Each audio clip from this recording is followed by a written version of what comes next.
Mirror Man. My earliest memory of the Mirror Man is from when I was 4. My mother was trying to coax me into brushing my teeth by myself, but I was more interested in the man standing behind the bathroom door. "Who is he?" I asked. "Who is who?" Mom had replied. I'd pointed to the man in the mirror, but my mother couldn't see him. Frustrated, I'd turned around to ask him myself, but the room behind us was empty. From then on, every time I looked into a mirror or highly reflective surface, I saw Mirror Man. Sometimes he was watching me.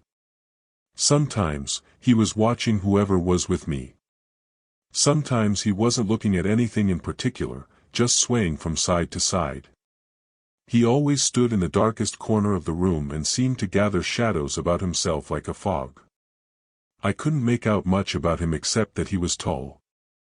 I tried talking to him a few times, but he either couldn't hear me or didn't care. When I realized no one else could see the Mirror Man, he became my little secret, something to watch when I walked past high-gloss windows or to catch glimpses of when I turned the back of my spoon to exactly the right angle. On a few occasions, I snuck into the bathroom late at night to talk to him after my parents had gone to bed. He never replied, and I soon lost interest in him. When I was 12, I stayed at my best friend's house for a sleepover. I was brushing my teeth in their bathroom, which had a mirror larger than the one at my house, when Mirror Man caught my eye. I winked at him, as I often had when I was younger. He was standing beside the towel rack, a place that was relatively bright compared to his usual corner haunts. The shadows still clung to him, but he was easier to see than normal. That was the first time I realized how impossibly thin he was. I'd always assumed he was an average weight, but I could see the bulk of his size came from his clothing, a long cloth wrapped around his body and limbs, crossing over itself and engulfing him. I thought I saw the fingers on his right hand twitch, but other than that, he was completely still. "Damn, you're a weird one, aren't you?" I asked. I was answered with silence. Mirror Man became bolder over the next few years. He left his usual corner more and more and moved farther into the light. The closer he came to the mirror, the easier he was to see. By the time I was 14, I could see his mouth, a thin gash with pale, cracked lips.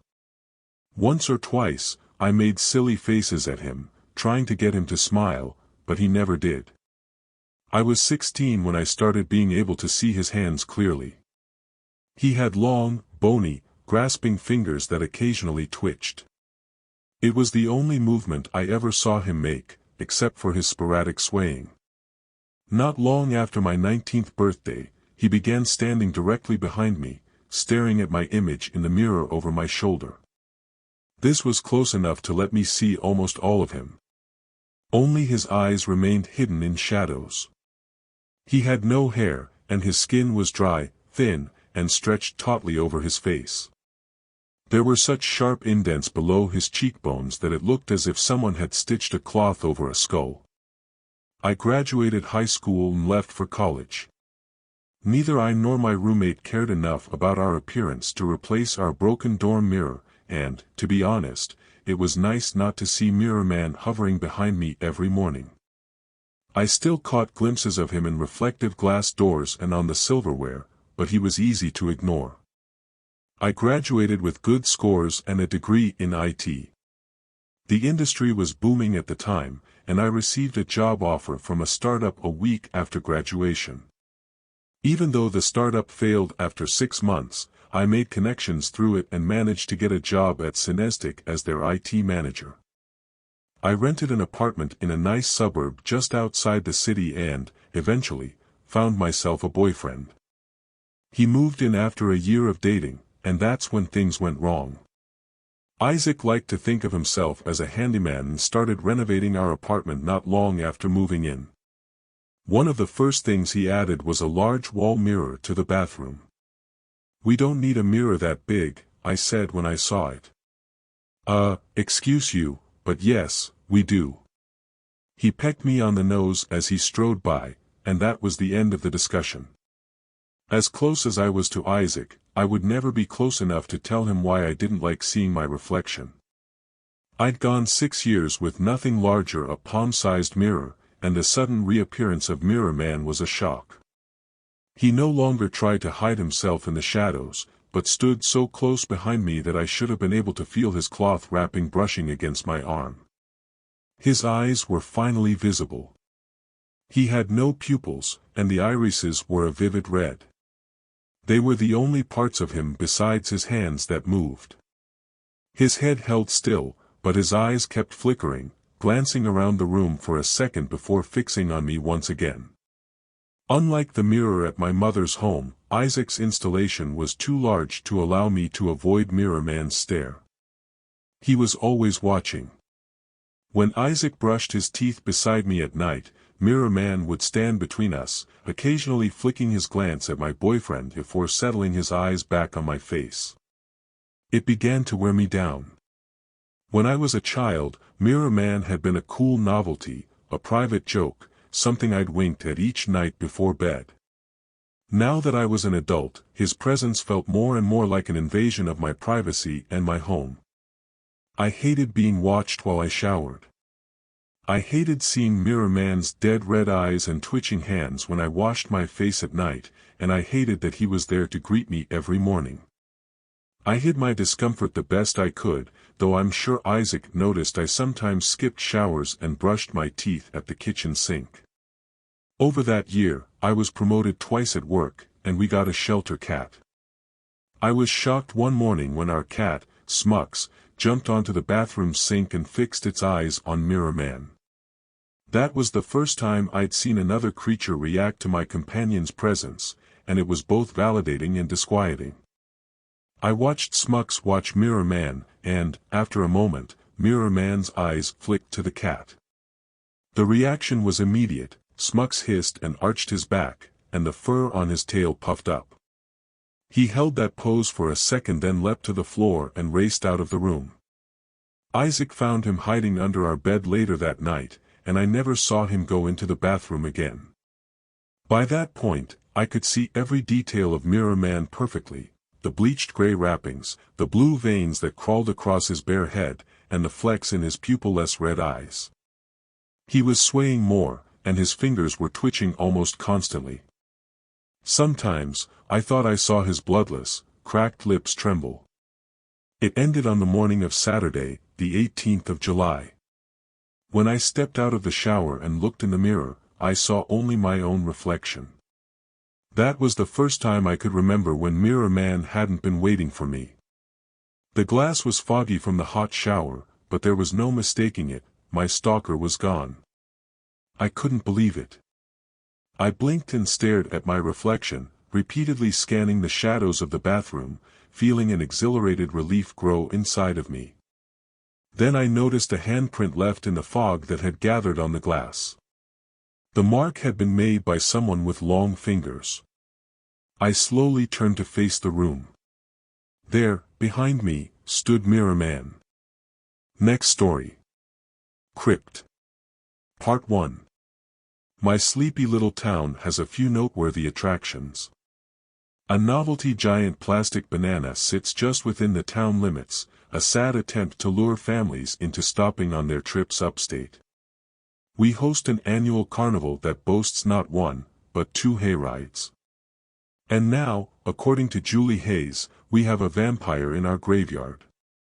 Julie used to be pleasantly plump, but age, a diet rich in sugar and fat, and a predisposition to spending her day in her stuffed recliner left her more bulgy than curvy. Still, she maneuvered through her tiny trailer with relative ease. Her 3 cats were attempting to outweigh her, and, although she gladly joked about her own size, she wouldn't hear a word of criticism against her pets. When she'd been more mobile, she'd spent her life in the village, drifting from the restaurant to the park to the cafe, going anywhere she could find a soul to talk to. But with a bad hip and 100 extra pounds weighing her down, she relied on visitors to her caravan to keep her company. And she made it very worthwhile to call in for an hour. Julie seemed to know everything about everyone and had the town's entire history stored in her brain. Through her, I'd learned a bunker had been built under the church during the war but never actually used, that the mayor's family had enough skeletons in their closets to start their own graveyard, and that the music store's owner once had a whirlwind romance with a semi-famous actress. I visited her at least once a week. Making friends had been difficult when I first moved into the tight-knit community, but Julie had embraced my company with open arms. In turn, I loved listening to her stories. She shuffled through the caravan, tipping packet biscuits onto a plate and filling a pitcher with iced tea while the cats wove around her legs. "I'm afraid, Sarah," she said, placing the snacks on the folding table between the two overstuffed armchairs beside the window, "I've told you just about all of my best stories." I took a biscuit and nibbled on its corner while Julie settled into her chair. "Maybe you can retell some of the better stories? I wouldn't mind hearing the one about the priest's cat getting stuck on the roof again." Julie waved away my suggestion. "Don't be ridiculous, honey. I said I'm nearly out, the well hasn't run dry just yet. I spent all of this morning racking my brain for a good story to tell you, and I've remembered one I haven't thought about in decades." I sat forward as Julie handed me a drink. "It's a classic, then." "Well, it's old, at least. And a lot of it is conjecture and guesswork, and I'm afraid you'll have to suspend your belief from the rafters to get through it. But I think you'll enjoy it." Julie settled back in her chair as one of the cats leapt into her lap. Her eyes were focused on the window, where the off-white lacy curtains filtered the morning sun and created a mosaic of shadowy patterns across her face. She was silent for a moment, seemingly to collect her thoughts, then she wet her lips and began speaking. "It started, well, it would have to be a little more than 50 years ago. The town was smaller then and not so well connected to the cities. Most people didn't have telephones, but we all had guns. A good number of wolves and bears would find their way into town, you see, and people needed a way to protect their families and livestock. I was 12 at the time, just a few years older than Jack Suffle. The Suffles were one of the town's founding families, though there aren't any of them left anymore. Their father had died when I was a little girl, and the mother inherited his business. They were merchants, quite well off. Jack and his younger brother, Charlie, played in the town square most days. I don't remember much about Charlie, except that he was a roly-poly little thing who tagged along after his brother every chance he had. He cried at the slightest provocation. I used to think he was a baby, but then, he was very young. Jack involved himself in some insane antics. He got himself stuck in the well one time, and he very likely would have drowned if Charlie hadn't run for their mother. Jack used to brag about going into the woods on his own, too, and say he'd shot wolves the size of horses. That was a load of bull, of course, but I suppose he liked to imagine himself as the man of the house, a real hero who'd protect his mother and brother, though he frequently caused more harm than good. On this particular day, it was winter. I remember that because I'd gotten a new coat as a gift and was showing it off, Jack and Charlie came marching through the town. Jack had a shotgun over his shoulder, which wasn't so unusual back then as it is now, and Charlie looked on the verge of tears. I asked where they were going. "To the cemetery," Jack said, sounding so proud of himself. "Charlie and me are going to hunt the ghouls there." I laughed, mainly to pretend that I wasn't so impressed. Most of the town avoided the cemetery, except during funerals. The area was divided into two parts, the modern section, modern in that day, at least, and an older section full of cracked headstones and crypts. Our town was built over the ruins of a ghost town, you see. No one really knows who the original settlers were or where they came from, just that their homes had been long abandoned by the time the valley was claimed for our own town. All of the original buildings were demolished, except for the old cemetery, which the founders left intact when creating the new graveyard beside it. Charlie was sniffling and saying he didn't want to go, but Jack kept saying, "Go back to Mother if you're scared." Of course, the boy wouldn't. He loved Jack. Would have followed him to the ends of the earth, I imagine. I walked with them past the town center and into the farming territory. The cemetery was a short walk into the woods, hidden from the town, so I left them there and went home. I assumed they would fool around amongst the gravestones for a few hours before coming back. When I came down for breakfast the following morning, my mother told me little Charlie Suffle had gone missing. I was shocked. It felt, what's the word? Surreal. I remember digging my nails into the back of my hand until I drew blood because I was certain it had to be a dream. I asked what had happened, but my mother didn't know. I told her about running into Charlie and Jack before they went into the woods, and my mother said she supposed a wolf had gotten him. You can imagine how I felt. Sad, mostly for his mother's sake, shocked, and very, very curious. Back in those days, an alley ran behind the pub, where we could wriggle into an alcove next to one of the air vents and listen to the men talking inside. All of the most important bits of news were aired in the pub. I went there as soon as I could after breakfast, but the alcove was already occupied by Jack Suffle. He'd been crying but was pretending he hadn't. "They don't believe me," he said, before I could even open my mouth. "They think I'm making it up." "Making what up?" I asked. "The vampire." I put two and two together. "Is that what got Charlie?" Jack nodded, and though he wouldn't look at me, he beckoned for me to sit next to him. "It was in the crypt, the ones in the old part, you know. I saw it first and fired my gun at it, but that just made it angry. I told Charlie to run. I thought he was behind me, but when I got to the crypt door, he wasn't there. They don't believe me. Not even Mother. He was doing an increasingly bad job of hiding his tears, and I'm afraid to say I wasn't much comfort. We sat for a while and caught snatches of conversation from inside. Men were arguing about what to do and whether they should arrange a second search of the forest. Apparently, a group of men had already looked for the lost boy shortly after Jack had returned home without his charge, but they had been forced to abandon the search when nightfall had made the woods too dangerous. Some of the men thought Jack had lost his brother during the walk and that there was a chance the child was still alive in the woods.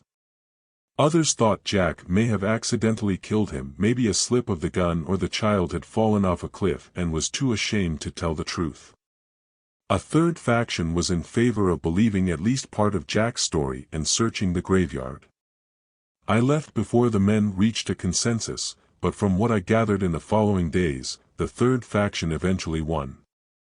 A half-dozen men armed with guns scoured the cemetery, paying special attention to the crypt where Jack said he'd lost Charlie. They didn't find so much as a hair from the boy's head. Jack's mother was beside herself. She begged them to search the woods, and they did for the remaining daylight hours that day and for 2 days following. The woods were wild, remember. It was slow progress with just 6 men and Jack's mother. On the third day, they found Charlie's body washed up on the shore of the river, quite a distance from town. He wasn't much recognizable, except for his shoes, which his mother remembered buying. They gave him a respectful burial. The carpenter had to make a special casket because the boy was so small, and agreed that it had most probably been an accidental drowning. Jack, meanwhile, stuck to his story with the stubbornness of a mule. No, they'd gone nowhere near the river, he would say. No, Charlie didn't wander into the woods on his own. They'd gone to the graveyard, and a vampire had caught him. Maybe things would have come out differently if people had believed, or at least pretended to believe, Jack. He was adamant and desperate for someone to take him seriously, and the town ridiculed him for it. Some of the other children found a cloak with a high collar and took turns jumping out from around corners wearing the cape and paper fangs. This went on for about a week before Jack lost it and attacked one of the children. Broke a nose and some ribs. My mother told me not to spend any time around him after that, so I really only saw him from a distance. From what I understand, Jack's mother was patient and kind towards him, but she also believed her son had drowned in the stream. Over several months, Jack became less and less adamant about his story and started using phrases such as, "I thought," and "it seemed like." He stopped exploring and became shy and withdrawn. I sometimes bumped into him at the grocer's, but he never spoke to me.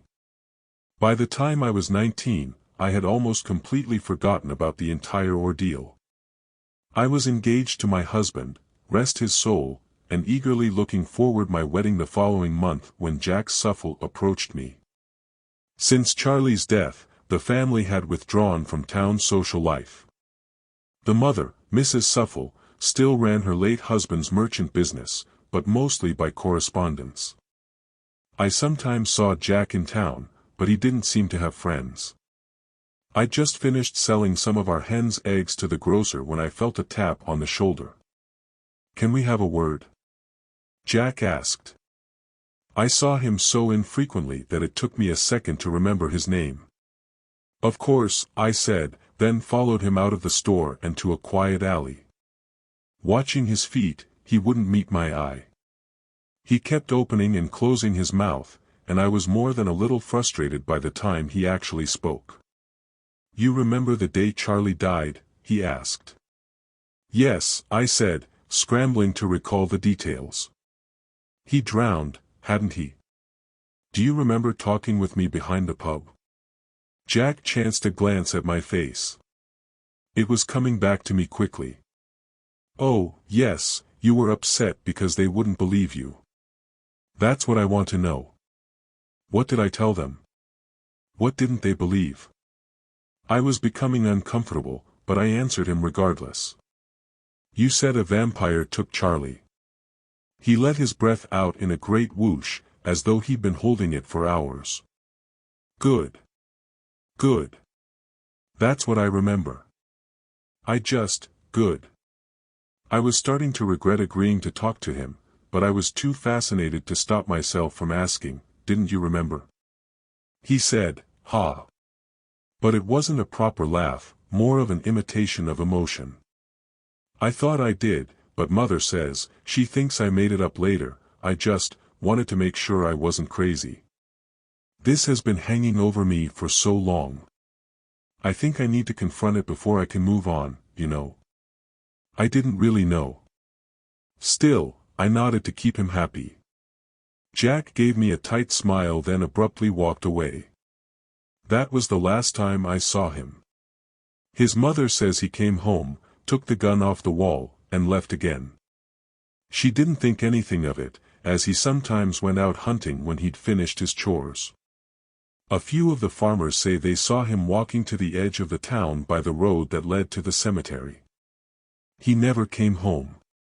Just as they had when Charlie went missing, the townspeople searched the woods for several days. They didn't find his body, though. After a few weeks, they held a discreet funeral for him. I attended, but not many other people did. The popular opinion is that Jack killed himself. Charlie, his baby brother, had died while under his care, and the grief and guilt had grown stronger and stronger until he was unable to escape it. His mother believed he'd taken his own life, too. He'd brought up Charlie's death that morning, she said, during breakfast. Everyone agreed it was a tragedy. Some thought the family was cursed with premature death. Mrs. Suffel didn't live more than a year after losing Jack. She died in her sleep. She'd had a hard life. Her husband and her 2 children had passed in their prime, and money can't replace family. Well, I have a slightly different theory about what happened to Jack. I think Jack was telling the truth about the vampire. I agree that the grief of Charlie's death had been eating at him, but instead of choosing to end his life, he confronted his monster and lost. They searched the woods, but no one thought to search the cemetery. I often wonder if they might have found his body in that big old crypt. There's one particular reason I'm inclined to think that. No one else paid much heed to it, but that river they found Charlie in, well, it runs right past the north border of the cemetery.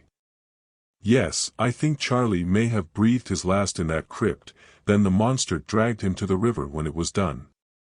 Part 2. That was a very, very different story to what I'd been expecting to hear from Julie. I frowned at her, trying to decide if she actually believed it. She was sitting back in her chair, sipping at her tea, watching me, clearly pleased with the effect of her tale. And no one searched the tomb after he went missing? I asked. Nope. No one seemed to think of it. The search of the woods was mainly a token gesture for his mother, really. He wasn't a precocious child anymore, he was a depressed, sullen young adult who had gone into the forest with a gun. No one had much hope of finding him alive, so they had a quiet funeral and called it a day. I thanked Julie, finished my tea, and left her trailer. It was past midday, so I stopped in at the smallest of our town's 3 cafes and chewed my way through a greasy burger. I'd seen the Suffel name on a few plaques around town and assumed their family had either moved away or hadn't had any children. Knowing the tragedy Mrs. Suffel had gone through, I thought I would be less likely to overlook their monuments in the future. Every town has tales about mythical beasts lurking just out of sight, for men to spread over a pint of beer or for children to whisper to each other during recess. I suppose the vampire was one of ours. Still, the story niggled at me. Julie had made it sound as though Jack were approaching insanity on the day he disappeared, and the insanity had centered on the belief that a vampire had taken his brother. I didn't think it too far-fetched that he'd walked to the crypt, found it empty, then been overcome by depression and taken his life. It bothered me that no one had searched there. I finished my lunch and began the drive home. It was a Saturday, and I didn't have anything to do except a bit of neglected housecleaning. I toyed with the idea of going to see a movie or driving to the larger library in the next town. While I was chewing over my limited options, a third, more exciting possibility snuck into my mind: why don't I visit Jack Suffel's crypt? I almost laughed at myself, then thought, why not? More than 40 years had passed since the events in Julie's story had taken place. Even if there was a body to find there, and that was a very big if, it was a skeleton. Best case, I would have an exciting afternoon, solve a long-standing town mystery, and give Julie a new tale to tell. Worst case, I would find an empty tomb. I turned my car towards the cemetery. The graveyard had grown from what must have been a few dozen plots during Julie's childhood to a few hundred. A stone wall and a dense band of trees divided the old section from the new. I navigated my car down the narrow lane to the cemetery, admiring the dense pines that lined the road. Surrounded by mostly untouched natural woods, the graveyard was a few minutes' drive from the outskirts of town. It was shady under the huge trees, and the temperature felt several degrees cooler. I parked off the road, beside the wall that surrounded the new section of the graveyard. Lichen and moss covered the wall, but it was still stable. The caretaker left the gate open during the day, so I let myself in. A couple of the modern graves had wilting bouquets laid carefully under the headstone, and the caretaker kept them tidy and weed-free. I didn't have any family or friends buried there, so I made my way through the graves at a quick pace. The tree divider grew unchecked at the back of the cemetery, hiding the old section of the graveyard. I pushed through the shrubs and found myself facing another wall. This one was very different to the sturdy, lightly aged wall facing the road. It was taller than my head and must have been centuries old. Sections had crumbled, showing slate-gray stone under the moss and vines. There was no gate. I paced up and down its length, then eventually settled on one of the crumbled areas. Using some of the dislodged rocks as footholds, I clambered up its side, gripping vines until I could pull myself onto the top. The moss was soft and slightly slimy under my hands, and would probably stain my pants. I wasn't wearing my hiking shoes, so took my time letting myself down the other side, aware that if I slipped and broke my ankle, it might take days or weeks to be found. That thought stuck in my head as my feet touched the weedy ground.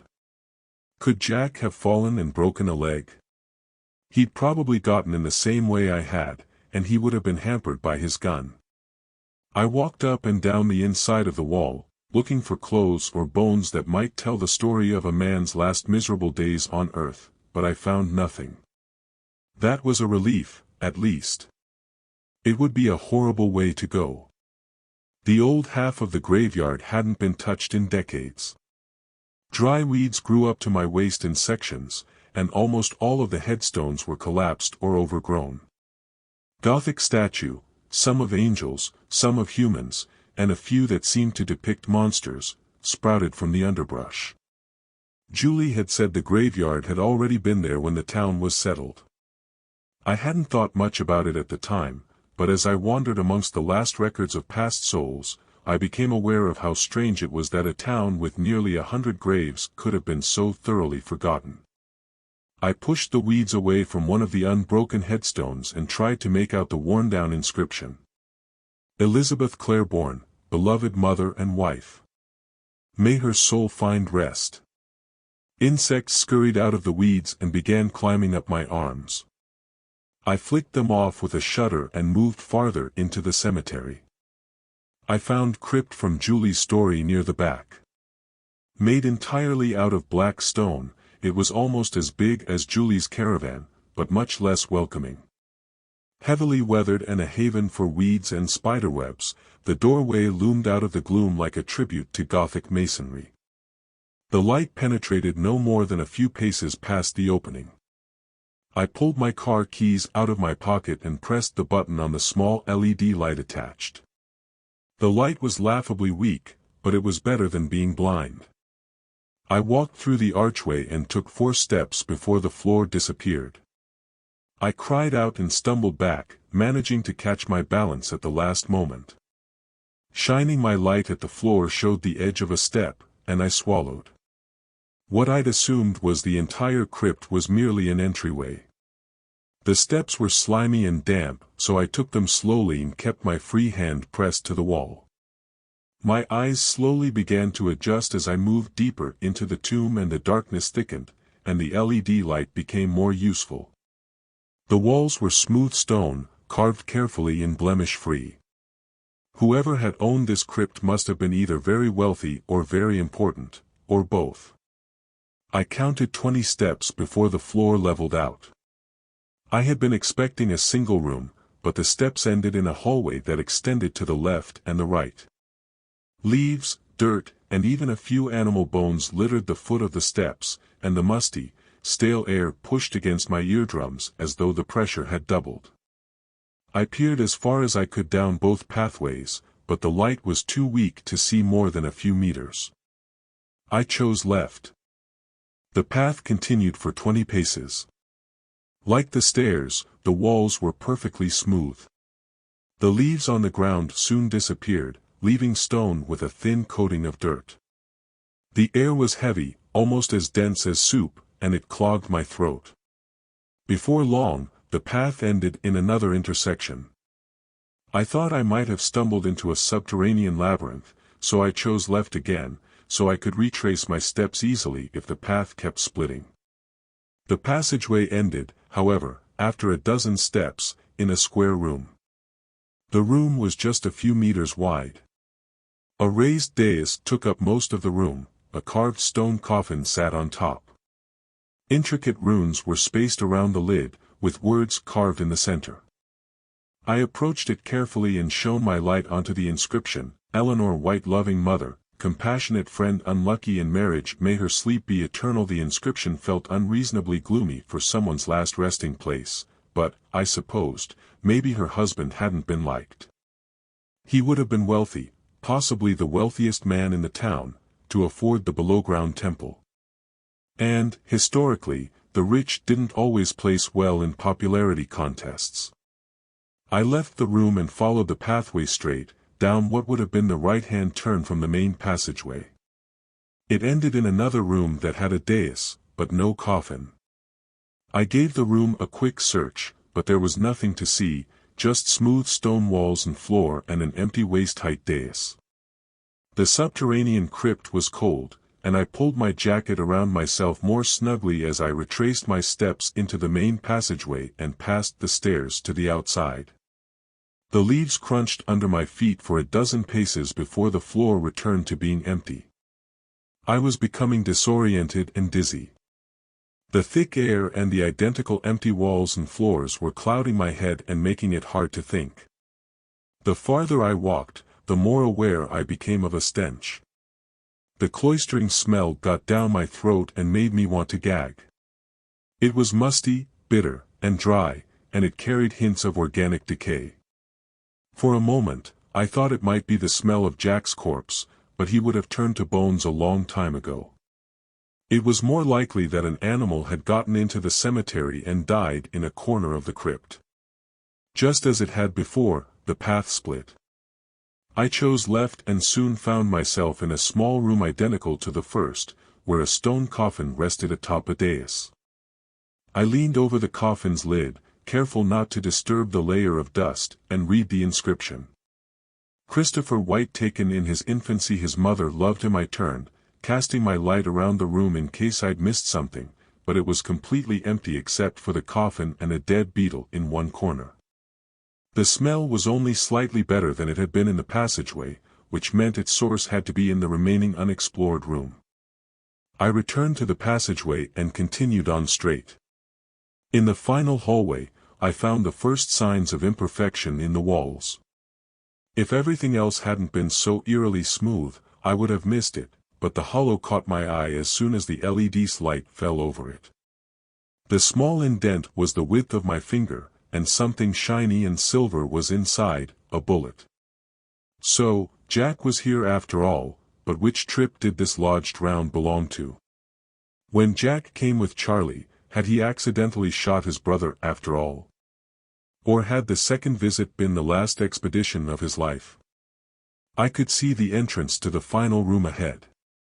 The smell was nearly overpowering, but I sucked in a breath and stepped through the doorway.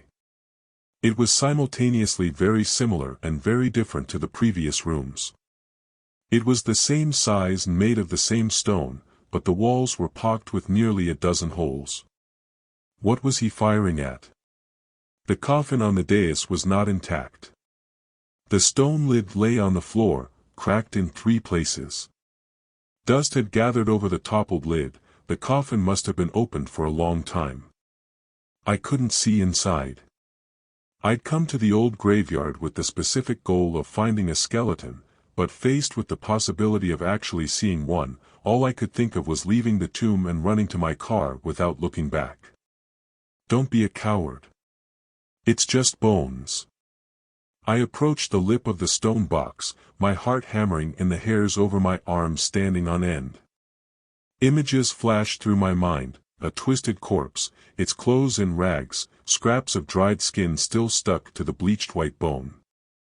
I squeezed my eyes half closed as I peeked over the edge, then I let my breath out with a whoosh. The coffin was empty. Grinning at my stupid anxiety, I gave my hands a quick shake to loosen my trembling fingers. I started to turn away from the coffin, then stopped myself.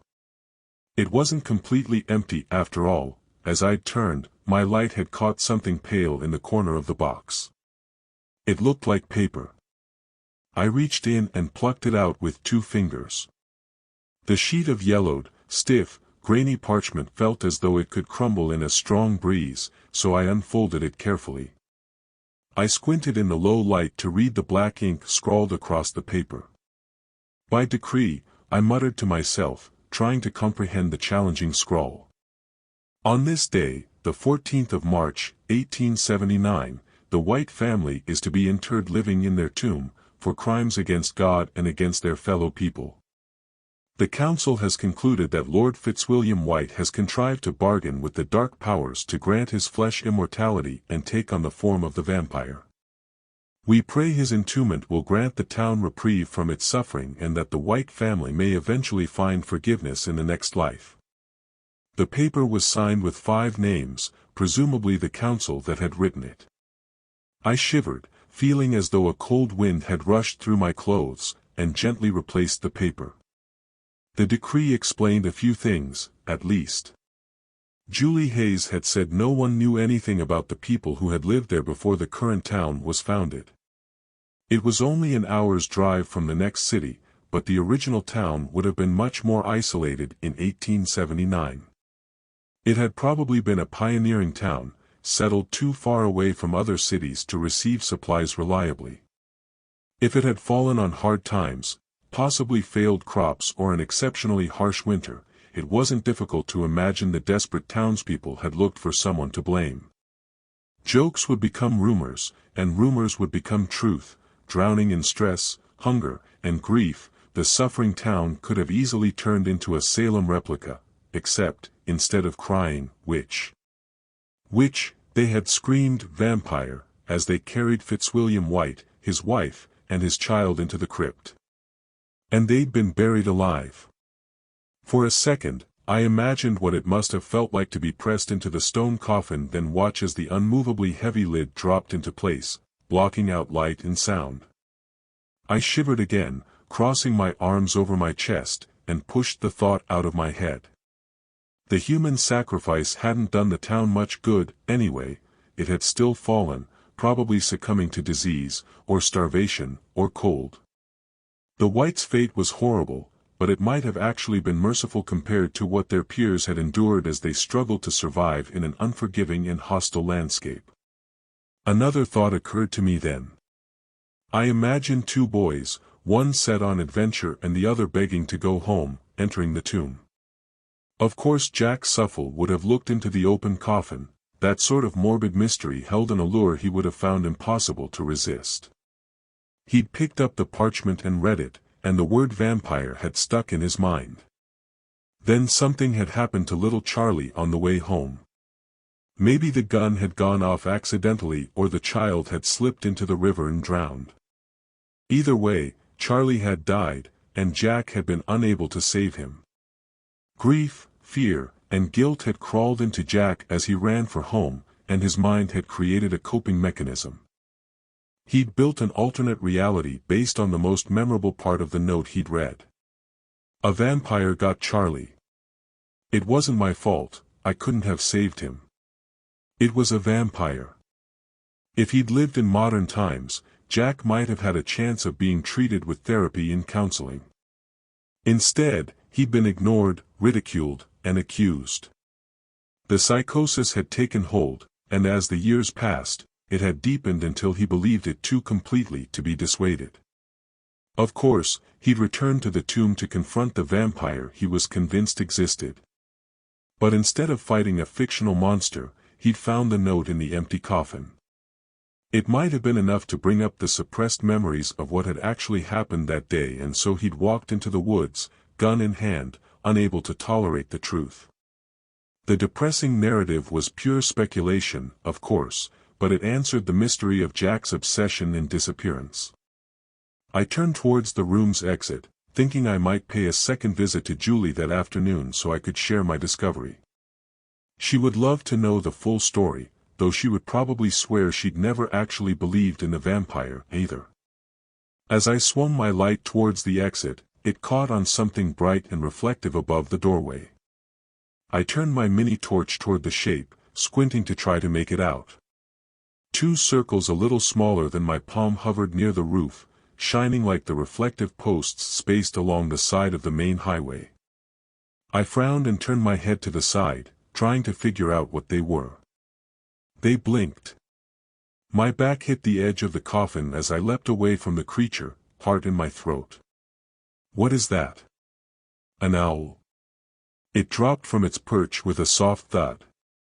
I stared, fixated, unable to believe what I was seeing. The creature, only vaguely humanoid and nearly as large as me, crouched on all fours. Its skin was leathery gray, just barely a shade darker than the stone walls that had disguised it so well, and its huge, owlish eyes bulged out of a smooth head. Those eyes, flashing crimson in my torch's pitiful light, were the only color on the creature. Its fingers were impossibly long, and its loose, wrinkled skin hung on what seemed to be little more than a skeleton. It quivered as it stared at me, and I swear I saw anticipation in its eyes. Faster than I could have ever imagined, it sprang towards me. The frail appearance was a ruse. It gripped my shoulders in its long fingers and hauled me off balance, slamming me to the ground. I struggled, revolted and terrified as I tried to break out of its grip, and it bit my arm just below the shoulder. I screamed as a dozen needle-sharp teeth cut through my shirt and punctured my skin. The keyring was still clasped in my hand, so I twisted it around and stabbed the keys at the monster's head. Without the light, I couldn't see where I had hit it, but my attacker hissed in pain and released its hold, allowing me to squirm out from under it. I scrambled backwards until I hit the dais. Hot blood was running down my arm and dripping off my elbow. Fighting to keep my mind clear despite the searing pain, I fumbled to turn on the light. The monster had retreated to the corner of the room, crouching, its huge eyes fixed on my face. It seemed wary to attack me again. The keys had cut through the skin on its head, and a flap of the gray flesh hung loose, exposing a white skull underneath. I staggered to my feet. My breathing thin and panicky, I held the light held ahead of my body like a priest warding off a demon with his cross. The beast watched intently as I stumbled in a semicircle around it, moving to get my back to the exit. Then I turned and ran. Thankfully, the pain in my shoulder was numbing as my feet slapped on the stone floor, carrying me away from the monster. A thought hovered in my mind, terrifying me, blocking out all reasoning. Vampire.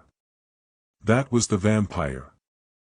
I glanced behind myself, shining the light over my shoulder, looking for the two reflective eyes, but the passageway was empty. My legs felt weak, so I slowed to a jog as I rounded the corner and saw the natural light coming from the stairway ahead.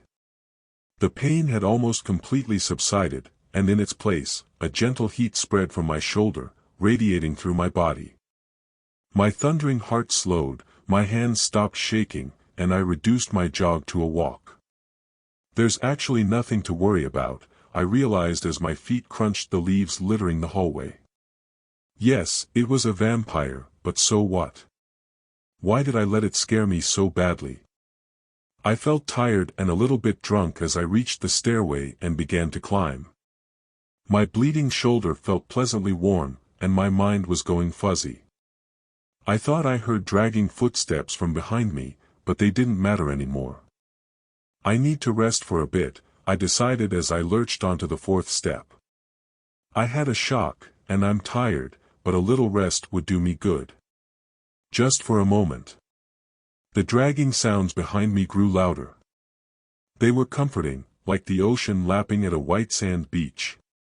My feet faltered on the steps, and I fell forward, hitting the stairs hard. I tasted blood in my mouth, but, surprisingly, it didn't hurt. This is nice. Maybe I'll rest here for a bit. Regain my strength before going home. I rolled onto my back. My vision was blurry, but I thought I could see the creature crawling up the steps towards me. I smiled at it stupidly. I wonder what its name is. Maybe it's actually Fitzwilliam White. Wouldn't that be something? I'll have to remember to tell Julie. She'll find it so funny. The creature's long fingers wrapped around my ankle and thigh, and it began dragging me away from the sunlight and down the stairs. Its lips were quivering with anticipation, and its lamp-like eyes bored into my face. It pulled me off the last step, and something cool bumped my cheek. I glanced at it. It was hard to see clearly, but I thought it was one of the animal bones that littered the entrance. The creature was strong, and it pulled me quickly, dragging me back towards its room. I was vaguely aware of how cold the stone was under my back, but I didn't mind. All I wanted was to close my eyes and let sleep take me. I could worry about everything else when I woke up.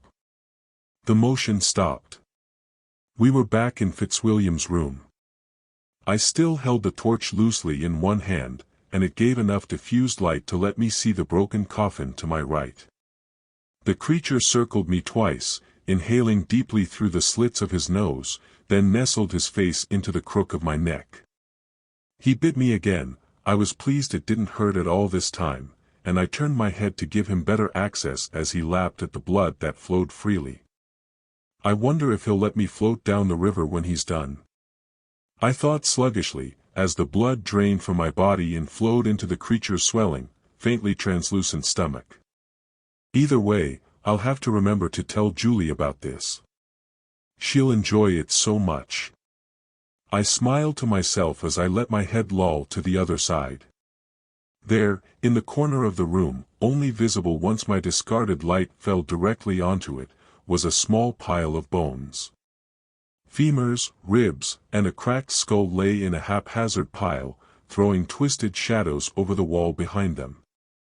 Oh good, I found Jack Suffle, I thought as I let my eyes drift closed. Next story. Whose woods these are? Morrow Woods, an ancient tangle of conifers at the edge of a rural town, sprawled in front of Anna, and she slowed her car to get a better look.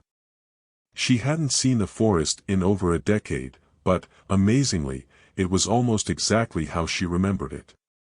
A few things had changed, though. She'd tried to find the parking lot where her family had always left their car in when they'd come there to camp, and she was surprised to discover it no longer existed.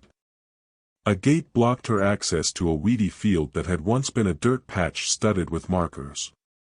Anna glanced from the cordoned-off parking lot to the mass of trees behind it and shrugged her seatbelt a little higher on her shoulder. She turned her car back onto the gravel road that ran along the edge of the woods and followed it for a few minutes. When she found a shrubby stretch of grass, she eased her car off the road and carefully parked it where it was hidden behind a thick clump of bushes. The trees loomed above her as she stepped out of the car. She inhaled deeply, savoring the light scent of the pines and organic decay, and listened for familiar bird calls. The air was a far cry from the lazy smog of the city, and it pulled her back to childhood memories of hiking through the trees and struggling to set up tents on uneven ground. Anna grinned at the forest, feeling as if she were greeting an old friend. Something else was new about the woods. A chain-link fence, nearly 2 meters high, stood between her and the trees. It ran as far as she could see in both directions. Anna couldn't remember seeing a fenced-off wood before, and it made her pause. She wondered why a small, quiet town like Gillespie, which she'd left just a few kilometers behind her, hidden by the rolling hills and scrappy patches of trees, would spend what must have been a small fortune on segregating itself from nature. Perhaps the forest had become a restricted area, or they were trying to keep people, like her, from damaging it. Or are they trying to stop something from getting out? The area was too far south for wolves, and there weren't any bears in that part of the country. What else, then? Wild boars. Exceptionally annoying squirrels. Anna snorted with laughter and pulled her backpack out of the car's boot. She couldn't imagine a single creature in the region that needed a fence to keep it contained, which meant the forest must have been turned into a protected area. She felt slightly guilty about her plans to trespass, but a childhood full of camping had taught her how to respect nature. She knew she could leave the woods as clean and healthy as it was before she'd entered it. Besides, she needed this. The hike was like a closure somehow, a final goodbye to her father, the nature lover, who had brought his family to the woods every year until Anna had turned 14. The catharsis was too important for her to turn back just because of a fence. Scaling the chain-link barricade turned out to be harder than she'd expected, though. The fence was only a little taller than she was, but it took a good bit of heaving to throw her heavy bag over the top. It hit the ground on the other side with a hard thump, and Anna cringed, hoping none of the equipment had been broken. She hooked her fingers through the holes in the chain link and climbed it with less speed and much less grace than she'd hoped for. Still, she made it over the sharp wires at the top without cutting herself. She dropped to the ground on the other side, dusted the dirt off her cargo pants, heaved the backpack over her shoulders, and began walking. As she moved deeper into the trees, the gentle downward slope gave way to a pine needle-littered forest floor pocked with holes and exposed roots. Anna picked a dead branch off the ground and used it as a walking stick to prod at the piles of detritus to make sure she wasn't about to step in a concealed hole and break her ankle. The air around her buzzed with life, the scent of plants and organic decay was rich and heady, and the ground felt pleasantly springy under her feet. I should move somewhere like this, she thought absently, running a hand over a tree's bark. The city's killing me. She kept her pace slow, taking the chance to enjoy her surroundings and fill her lungs with fresh oxygen. The day was warmer than the forecast had predicted, and before long, she was too sweaty to keep her jacket on. Just over an hour into the hike, her surroundings began to change. The lush green grasses and vines started to disappear, sickly, spindly plants took their places. The pine trees seemed to grow taller, but their trunks were darker and had fewer low branches. What needles she could see were discolored and looked unhealthy. A flicker of dark amber on one of the trees caught her attention. She stopped to look at it and found she was breathing heavily despite her slow pace. She had to step right up to the tree before she recognized the amber color as sap. Dribbles of long-dried golden juice hung like stalactites from 6-inch gash in the bark. Anna ran her fingers over the cool, smooth substance. What sort of jerk hacks into a live tree like this? She turned back to her path, but her steps faltered as she began to notice cuts in other trees. Some were only little nicks, but others were deep slashes that cut into the center of the trunk. A few of the trees had been damaged so badly that they had died. Held in place by lifeless roots, they stood waiting for rot or a strong storm to bring them down. She'd never seen damage like that when she'd camped there before. It must be why the city put the fence up. Makes sense. She guessed clueless campers, bored teenagers, or possibly even someone with anger management problems had come in and cut up the trees, so they were protecting the forest until it could regenerate. But as she moved farther through the forest, she had to wonder how much good the fence was doing. Some of the cuts looked fresh, as if they'd been made within the last month. Why, though? What's the point of walking into the heart of a wood to spend hours cutting at trees? She stopped beside a tree with 4 deep slashes at her head height. They looked only a few days old. She stared at the honey gold dribbles, suddenly feeling much less confident about spending the night alone in the woods. What if whoever did this comes back? Anna turned to look at the path she'd come from. It wasn't too late to turn back, but that would mean wasting an entire day, not to mention the equipment she'd bought and the petrol she'd burnt driving there. Geez, she muttered, and the heavy air around her seemed to swallow her voice. She'd come to the woods to remember her father on the anniversary of his death. She could leave, but she knew she would hate herself if she did. The forest was vast, too, and her intended camping site was still a long way off. The chances of 2 strangers bumping into each other in the maze of trees had to be tiny. Besides, I'm not completely defenseless. I brought a knife. Comforted, Anna turned back to her path. She picked up her pace, stepping briskly, only pausing every 20 minutes to check her compass. She reached her destination, the river, late in the afternoon. The trees growing alongside it were healthier and less damaged, though they still grew taller than those at the entrance to the woods had. Anna sat on the rocky bank of the river for a few minutes, admiring how clear the liquid was as it rushed over the smooth pebbles. She caught flashes of motion in some of the more stagnant areas and was pleased to see that, no matter what had happened to the trees, the fish population was still thriving. The air was filled with birdsong and animal calls. She closed her eyes and listened, trying to pick out sounds she recognized. She caught the high, light trills of tree creepers and thought she heard a hawk screech in the distance. Other calls she couldn't identify, though, some cackling, some trilling, and one especially strange noise that sounded like broken laughter coming from a long way away. Since she'd stopped moving, she was chilling quickly as her sweat dried. The sun was sinking lower, and she knew she needed to set her tent up before it became too dark to see. The ground around the stream was uneven and sloped, so she backtracked for a few minutes until she came across a relatively flat glade. She shrugged her camping backpack off, then spent a few minutes clearing rocks, leaves, and sticks away from where she planned to put her tent. The light was already dimming towards twilight, so she moved quickly as she assembled the two-sleeper tent. Her father had sold his camping equipment many years previously, so Anna had bought a cheap model for this trip. She had to admit, though, as she fitted the canvas over the tent poles, camping was more enjoyable with company. She'd broken up with her boyfriend only a month before her father had passed, and she was feeling the isolation.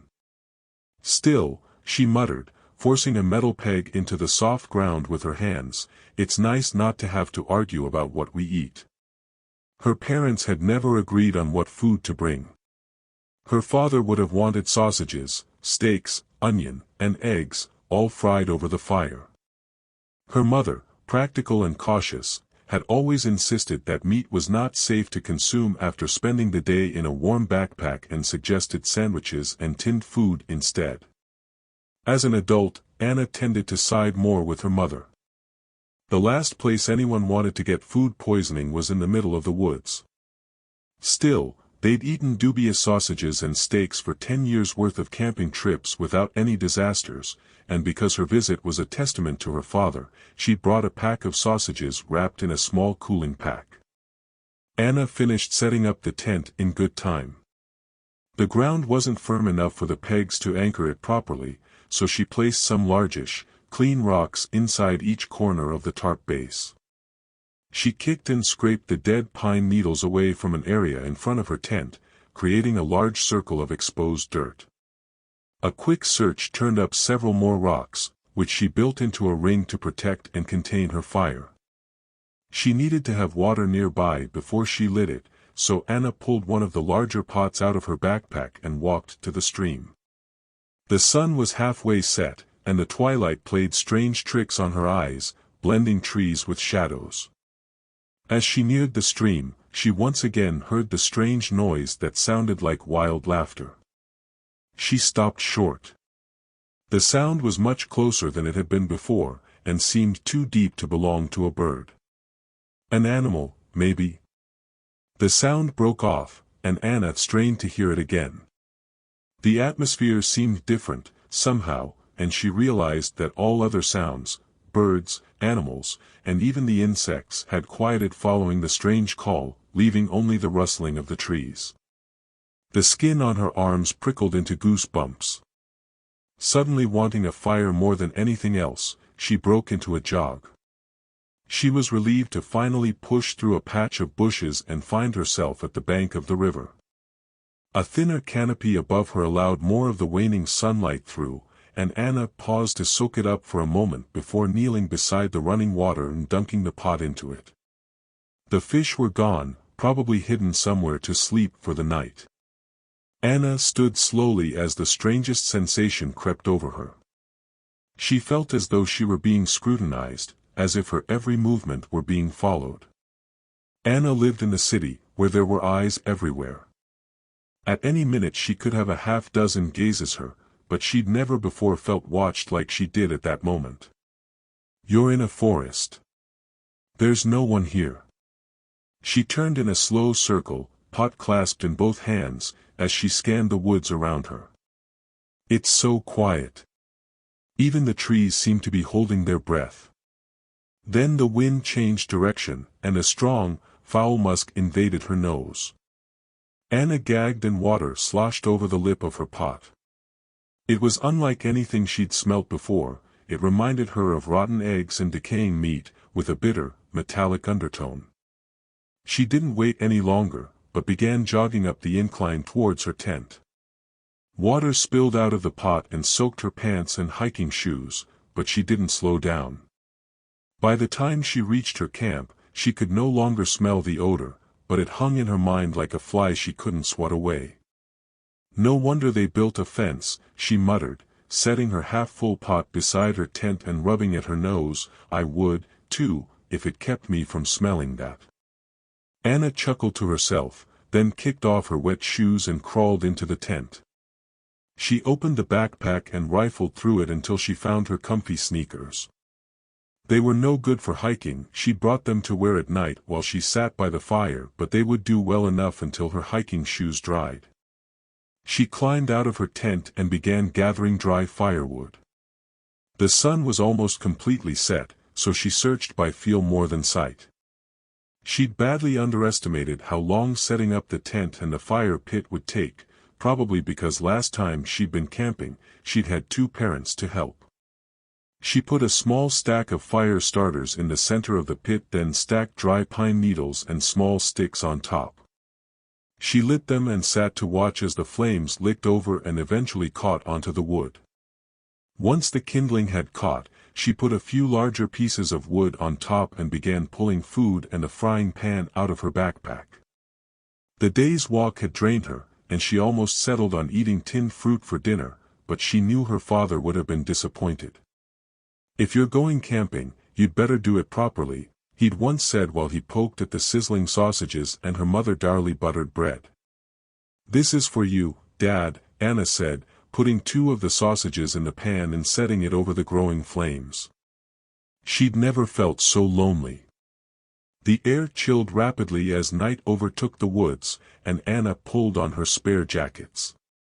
Twice, she thought she caught traces of the rotting smell on the wind, but it passed quickly. Maybe something died down by the river. She kept the fire small, just hot enough to cook the sausages and warm her a little. She sat on the ground close to its heat as shadows danced around the edge of the clearing. The daytime birds had fallen silent shortly after sunset, and owls and night animals had taken over. Their hollow calls floated to her through the night air. She pulled the sausages off the fire and ate them straight out of the pan, savoring the warmth as it pooled in her stomach and spread outwards. They were overcooked, better over than under, her mother would have said, but because she was famished, they tasted like a feast. She'd also packed dessert, an apple with its core cut out and a chocolate bar pushed into the hole. She rolled the apple, which was wrapped in foil, into the coals to heat through. It was another of her father's favorites, and one dish her mother had approved of. While she waited for it to cook, she went back to her tent to inflate her blow-up mattress and unroll her sleeping bag. The fire's light was strong enough to come through the tent's canvas and illuminate her. It threw jumping shadows on the wall opposite. They seemed to move independently of each other, some traveling left while others went right, and she paused her work to watch them. Then she realized the light was growing dimmer. The fire shouldn't need more wood yet.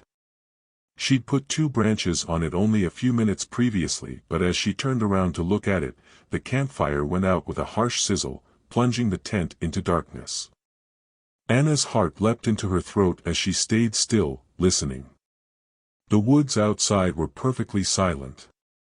Then she smelt the stench again, thick, cloistering, and nauseating. She had to suppress the urge to spit it out of her mouth.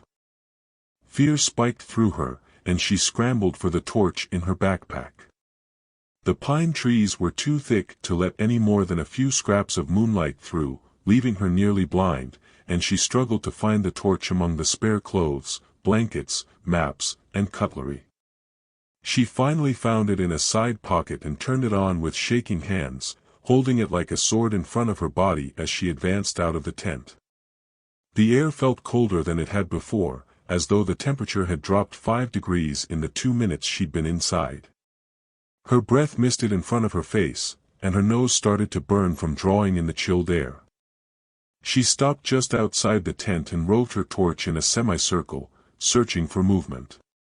Tree branches twitched and shook in the wind. Her torch's beam was too narrow to light much, all it could do was tease her with small snapshots of her surroundings.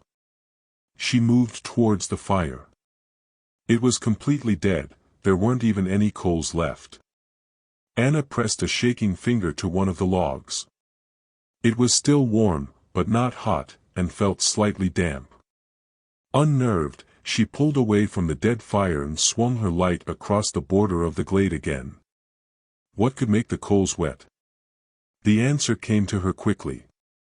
The pot of water, of course. Did someone find me and tip it over the fire?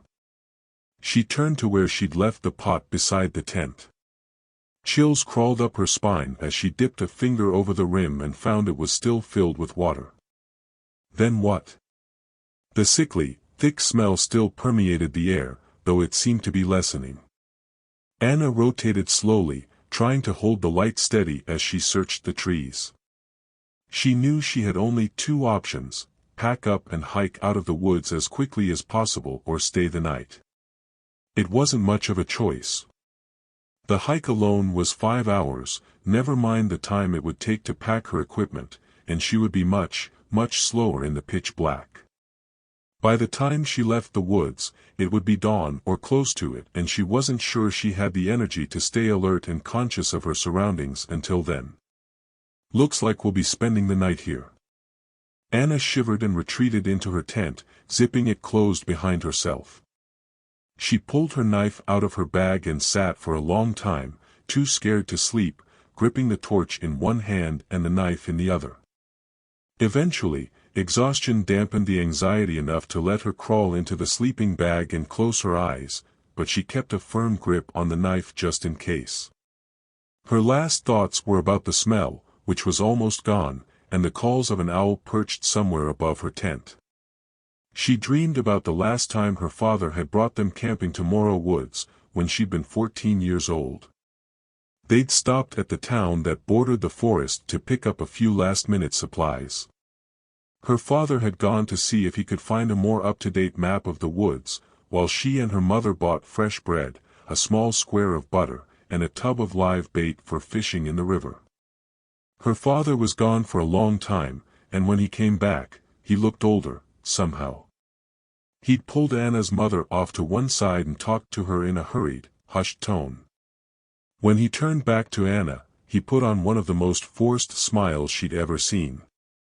"Your mother and I were thinking, Annie," he said, "there's another forest an hour's drive away that we've been wanting to visit. We thought we'd give it a try." "What? Now?" Anna glanced out the shop's window. She could see the edge of the woods not even 15 minutes walk away. "But we always camp here."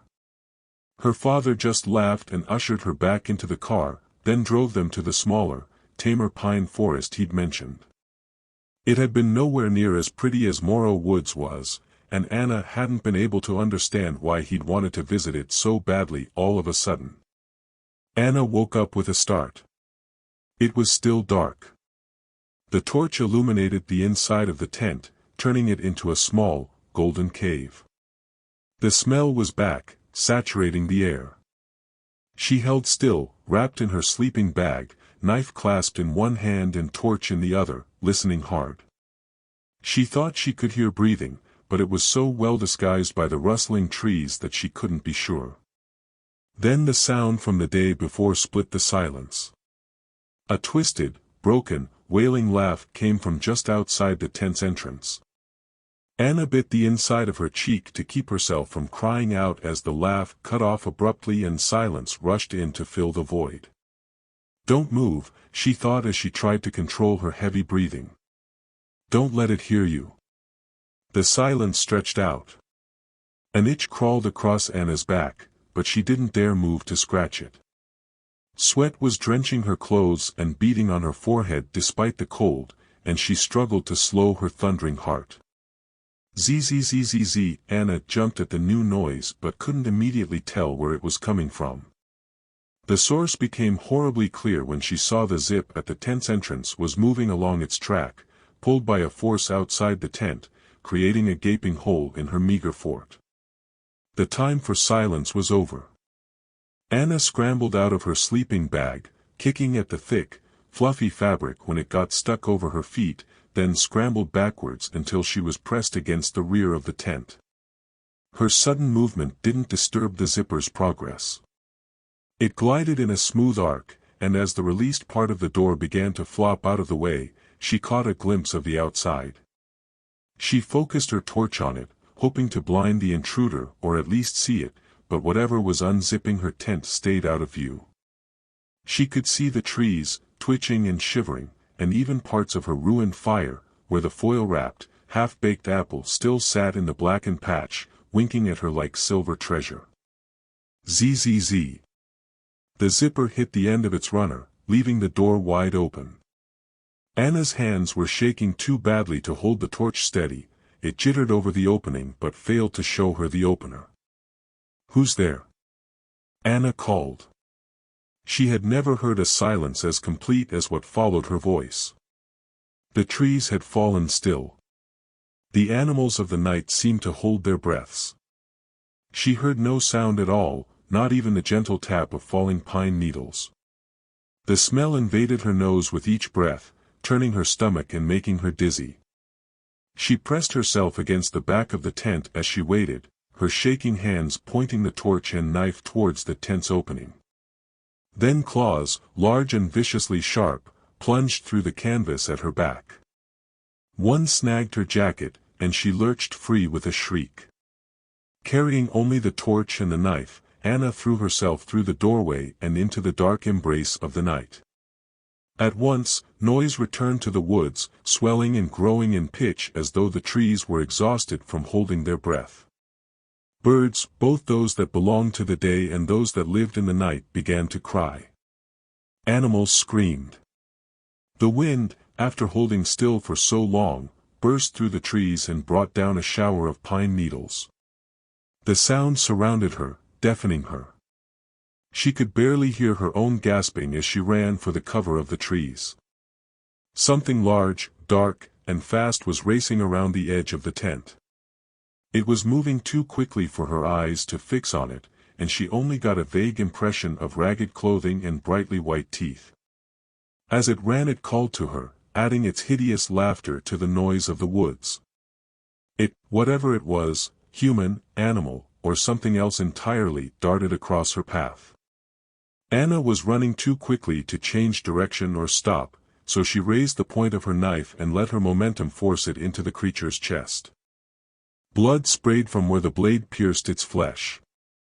The creature wailed, and its scream was a terrible cacophony that filled Anna's head and made her ears feel as if they were about to explode. She closed her eyes, let go of the knife, and continued running, her blood-dampened right hand held in front of her face to shield her from branches, her left hand doing a poor job of focusing the torch on her path. Her breath sticky and thick in her lungs, she ran until the woods quieted and the stench left her nose. She ran until her legs ached and her arms throbbed from scratches. She ran until she thought her heart was about to burst and her lungs burnt. Then she let herself fall to the ground. She was too exhausted, physically and emotionally, to cry, so she lay on the floor of pine needles and roots, doing her best to draw breath quickly enough to replenish her oxygen-depleted muscles. She could hear the gentle rustle of the trees and the occasional animal noise, but she didn't think she had been chased. The smell was gone, too. Anna pulled herself to a sitting position and found she was dizzy. Her head throbbed, her arms stung, and her legs ached. The moon wasn't strong enough to penetrate the unnaturally tall trees, so she picked up the torch from where she'd dropped it and gingerly inspected her stinging forearms. They bore dozens of tiny cuts from the branches and vines she'd raced through. She could feel some tender patches on her cheeks, too. Her right hand, the one she had held the knife in, had a pale pink, jelly-like liquid sprayed over the fingers and wrist. She tried to shake it off, but it clung to her skin. Disgusted, she picked up a handful of pine needles and used them to rub off most of the liquid. Then she brushed the hand over her sweater and jeans to clean it further. She had no idea which direction she'd run in or how far she was from the fence. She knew she could find her direction reasonably well once the sun came up, but until then, she couldn't risk moving farther into the woods, so she huddled at the base of the tree. Anna didn't let herself fall asleep as she waited. Every 10 minutes, she got up and paced in circles to ward off the exhaustion that threatened to lower her guard. She focused on searching for the smell, assuming that, as long as the air was sweet, danger wasn't too close. The night air was freezing, and before long, she was shivering. Her jacket did a reasonable job of protecting her top half, but the jeans she'd slept in did nothing to warm her. She was immeasurably relieved when dawn arrived. Anna felt exhausted and fragile, as if she were held together with fine threads that might break at any moment. The trees were too thick for her to see the sun directly, but she clambered to her feet and guessed which direction the light was coming from. She then turned herself in a quarter circle, so that she would be walking south. She knew the park was north of the town, so if she walked far enough, she would eventually arrive at the fence. With the light at her back and the torch batteries starting to fail, she began walking as briskly as her sore legs would let her. After about an hour, she stumbled on the river that wound through the woods. She was parched, so she stopped for a drink and to wash the scratches on her arms. Then she followed the river for another kilometer before she recognized the section she'd visited the night before. She was tempted to bypass her camp entirely, but curiosity and necessity won out. Her camping equipment had been expensive. Besides, she didn't fancy the idea of walking for 5 hours without water or food. Anna traced the path from the river to the clearing where she'd set up camp, and stopped at the edge of the trees. Her campsite was wrecked. The tent was shredded. Its torn tarp, still tethered to the ground with pegs and rocks, flapped limply in the breeze. Her gear had been ripped from the bag and lay about the clearing like shrapnel. Even the stones she'd used to make the fireplace had been hurled away from the cold charcoal and half-burnt branches. The trees surrounding the clearing had suffered, too. Deep gashes marred their trunks, and many of the lower branches had been torn off. Anna stumbled through the remains, stunned, hardly absorbing the sights. She paused to pick up one of her saucepans. One side had been crushed in, and it was pocked with holes. She dropped it to the ground. What did this? What's strong enough to cause this much damage? She didn't stay long, it felt too unsafe to linger, and she saw almost nothing worth salvaging. Her backpack had been torn in half, but she managed to tie one of the pieces up well enough to act as a bag. Into it, she loaded the only undamaged saucepan, a spare jacket, tent pegs, and an empty water bottle. She also found her shoes, thankfully intact, though a little dirty, and switched them with the comfy sneakers she'd been wearing. Everything else had been destroyed. Anna paused to look about the scene one final time before turning back towards the river. She had a long hike from her campsite to the edge of the woods, and she knew she would be grateful for a full water bottle. She'd been drained by the fear, the running, and the night without sleep, and Anna found herself stumbling over the exposed roots and rocks as she made her way down the incline. She kept her eyes focused on her feet and didn't look up until she was nearly at the water's edge. A girl was standing in her way. Anna stopped short, nearly crying out from shock. The girl faced away from her, watching the water swirl over the smooth river stones. She was wearing a tattered dark dress, and her thick black hair was matted with twigs and small leaves. Anna gaped at her, trying to understand what she was seeing. What's a child doing in these woods? Does she live here? As the girl swayed gently from side to side, a new thought entered Anna's mind. Does she know what attacked me last night? At that moment the wind changed, and Anna gagged on the sudden thick stench that blew over her. It was much stronger than it had been the night before. An automatic fear response made Anna stumble backwards, her shoes slipping on the forest floor, until her back hit a tree. The girl turned languidly, and Anna clamped a hand over her mouth to stop herself from screaming. The child's eyes were entirely black, no iris, no whites, just black gashes sitting in the impossibly pale face. No, they're not eyes, they're holes. Where her hands should have been were claws. Thick and curved, they were as long as Anna's forearm. They draped down the side of the child's dress and nearly touched the ground. Something was also protruding from her chest. Something metallic and familiar. My knife. The girl opened her mouth and laughed. Her eyes, or where her eyes should have been, crinkled, and her red lips spread wide. The harsh, cruel sound that came out of her throat was far louder than any human could have made. Anna dropped the water bottle and started running. The smell was making her dizzy, so she held her breath as long as she could. Her aching legs screamed under this new strain, but she didn't let herself stop as the laughter followed her up the incline. She ran through the demolished camp, not even sparing a glance at the slashed trees or shredded tent. She thought the creature was right on her heels, just waiting for her to slow down before it dug its claws into her back. She was exhausted. As the smell and the laughter gradually faded, Anna let her sprint slow to a brisk walk. Her limbs were shaking badly, but she didn't stop moving. She knew which direction she needed to go to get out of the infernal forest, and she focused on walking as quickly as her burning muscles would move. She hadn't collected any water, and by midday, she was parched, but the reappearance of healthier trees and vines encouraged her to keep walking. The cuts in the trunks soon disappeared, and she thought the atmosphere felt lighter. Then she unexpectedly broke through the trees and found herself facing the fence. Its new significance hit her as she gazed up at it with mingled relief and revulsion. What's the chance it has nothing to do with protecting the woods, and everything to do with protecting the town? She didn't want to linger inside the forest for even a moment more than she had to, so she threw her makeshift bag over the fence, then wrapped her fingers through the metal wires and began to climb. The effort drained her remaining energy, and when her feet touched down on the other side she sank to the grass and closed her eyes. The sun, something she hadn't felt since she'd entered the woods, played over her skin.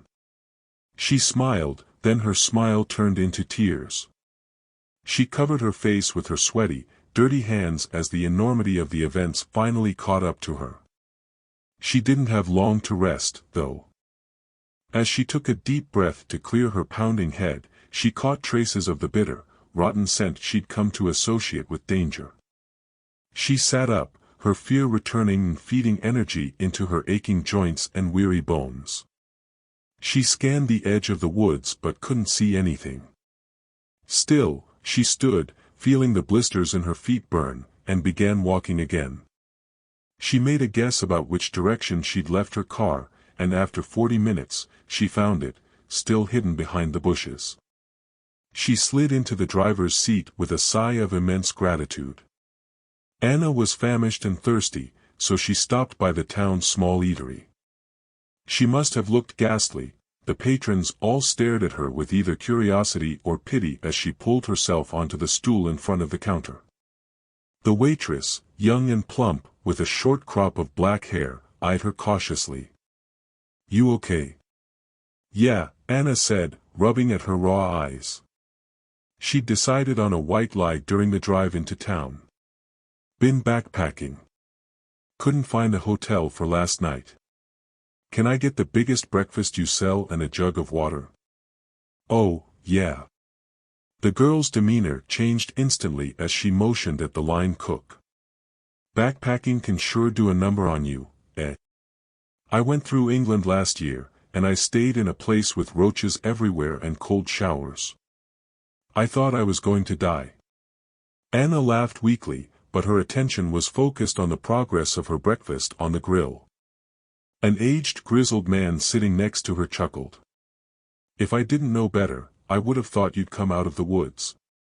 "Lay off it, Burn," the waitress said, scorn and affection mingling in her voice. "She don't want to listen to your horror stories, I'm sure." Anna waited until the waitress had gone to clear off one of the tables, then she turned to Burn. "What about the woods?" The man's cracked lip split into a grin, and she saw that he was missing at least half of his teeth. "Oh, you haven't heard of the monster, huh? It's our local legend. I'm the resident expert on it, you know." Anna leaned on the bench, indicating that she was giving him her full attention, and he continued gladly. 20 years ago, those woods used to be very popular for camping. Lovely place it was, with lots of wildlife and a big stream weaving through it. Then, all of a sudden, campers started disappearing. At first, the police thought it was particularly bad luck that 3 couples had gotten lost on the same weekend, but then they found the bodies. It was a real horror show. They were torn apart, hardly recognizable, with their organs scattered about them like a halo. Then the search parties, the ones who had been looking for the missing people, started coming forward with strange stories. Talking about seeing a little girl, and saying there was a really bad smell, too. I never went into the woods, but one gent who stopped by my shop told me it gave him such bad heebie-jeebies, he'd had nightmares for a week. Well, the police assumed it was some sort of serial killer, and called in reinforcements from nearby towns. There was a big investigation about it. Just about everyone within a 10-kilometer radius got questioned. Then some of the officers who'd been searching the woods started going missing, too. Those that got out repeated the same story: they'd been attacked by a girl with dead eyes and claws instead of hands. The cost and body count escalated. The deaths only ever happened in the woods, so eventually, the town decided the smartest thing to do was make the whole forest off-limits and put up a fence. It's been 8 years since then, and whatever lives in those woods never comes out, but no one who goes in there to stay overnight is ever heard from again. There are a lot of stories about what the monster is and where it came from, but it usually involves witchcraft. People reckon it's either a girl who's been cursed or a witch whose spell backfired. They say it appears as a child wearing a black dress during the day, but after midnight, it transforms into an unspeakable monster and tears apart anyone it finds in its woods.